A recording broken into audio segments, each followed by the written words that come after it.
men sizni sinashim kerak, bilasizmi, yo'qmi, o'qiganmiz, yo'qmi degan masala. O'qiganmiz Martin Eden. Ruf kim? Ruf Martin yaxshi ko'rgan qiz, burjuaziya vakili sifatida keladi. Martin Eden qanday mashg'ulotlar bilan, ishlar bilan shug'ullanadi? Martin Eden o'zi dengizda matroschi bo'ladi va uni Jo Dawson bilan kirxonada ishlagan va kunlari ham bo'ladi. Asosiysi uni yozuvchilikka kirib kelishi. Nega bularni aytmaydi? Birinchi chiqqan kishi odatda biz uchun mezon bo'ladi. Biz birinchi mezonni, o'lchovni, tarozini birinchi chiqqan kishining, birinchi chiqqan ishtirokchining so'zidan, fikridan, mulohazasidan shunga qarab baholashimizga to'g'ri keladi. Menda 73 bor. 73 72 72 74 74 Rahmat.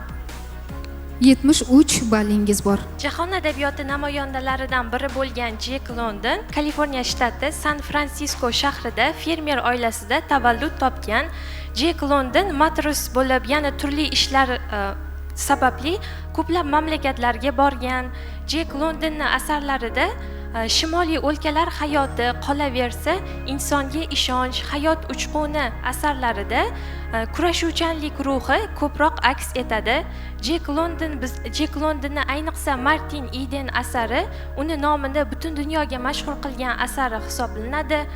Jek Londonning hayotiga muhabbat hikoyasida inson va tabiat yonma-yon tasvirlanib, unda insonni kurashuvchanlik ruhi o'z ifodasini topadi.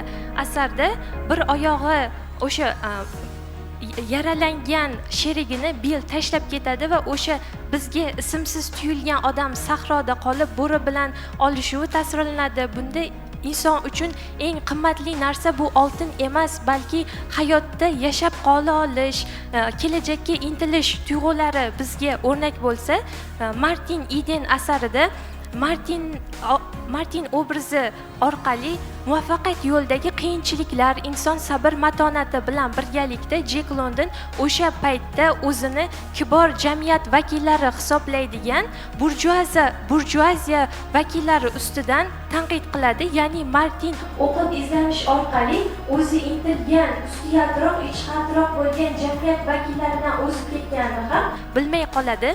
Mazkur asar qaysidir ma'noda Jek Londonning avtobiografik asari sifatida ham talqin qilinadi. Jek London asarlarida ko'proq kurashuvchanlik ruhi bor deb o'ylayman.